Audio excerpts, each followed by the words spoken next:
O primeiro desenho foi o Bernardo pegou, fez um retângulo, que não era o L, né, depois ficou um L, e fez um Mondrian com os cubos.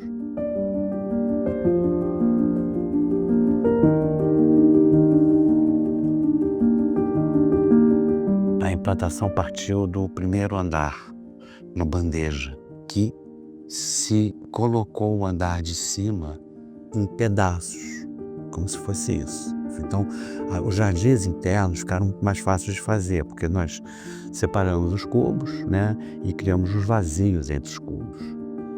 E nessa laje de jardim a gente tem volumes independentes dos quartos, como se cada quarto fosse um bangalô.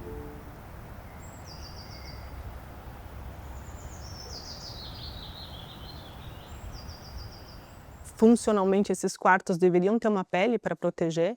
E aí casou com essa ideia de fazer as caixinhas fechadas, né, com esse painel em madeira, e as passarelas que conectam essas caixinhas, a gente interrompeu esses fechamentos para deixar esses volumes bem marcados. Então, cria até uma brincadeira interna, que você está circulando no corredor, ora ele é em vidro, ora ele acontece um fechamento, para que de fora a gente tenha esses volumes marcados.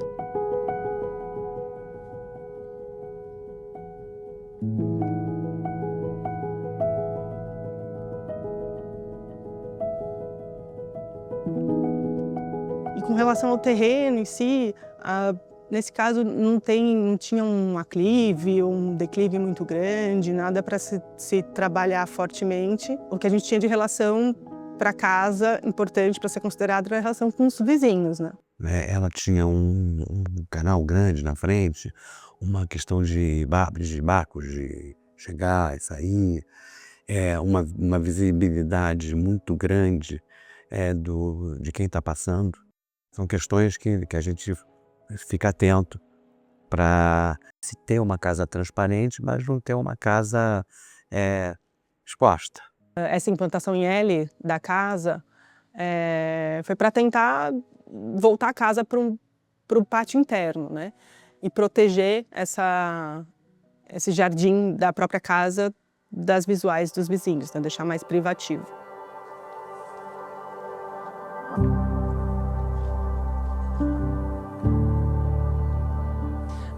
Nesse projeto a gente não tem nenhuma parede sem revestimento. Eles já vieram com uma ideia principalmente de tons para casa, muito bem definida, e tons que normalmente a gente não era muito acostumado a trabalhar. Então ela queria uma casa clara, tanto no sentido de luz, né, de luminosidade, quanto no sentido dos tons dos acabamentos. Então, para essa casa, a gente trabalhou com essa base da arquitetura mais monocromática, e o que aconteceu de cor foi na decoração, isso foi intencional desde o início.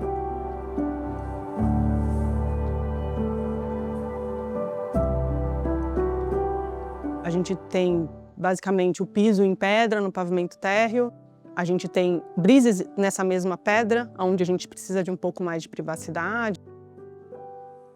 E tem no pavimento superior esse painel em madeira, que é uma madeira de reflorestamento, que é quimicamente modificada para resistir à umidade, e que é nesse tom super claro, uma madeira super desidratada, quase que nesse tom meio nórdico, né? E que a gente tentou buscar o mesmo tom, tanto para o piso de madeira quanto para o forro, para ficar nessa paleta mais monocromática.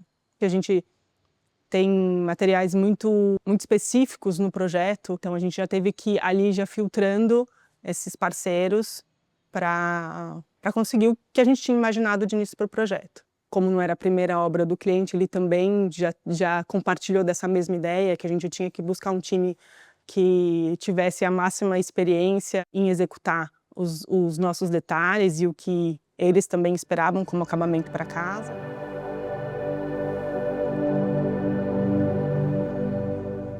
O programa é extenso, então a gente teve que dividir em 3 andares a casa, mas sempre o nosso desafio é meio que sumir com um andar, né?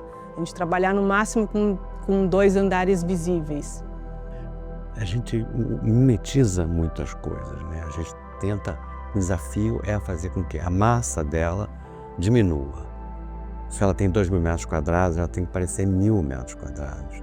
Então, se faz alguns artifícios, né? Lajes gramadas integrando com jardins, coisas mais semi-enterradas, usando de truques, né?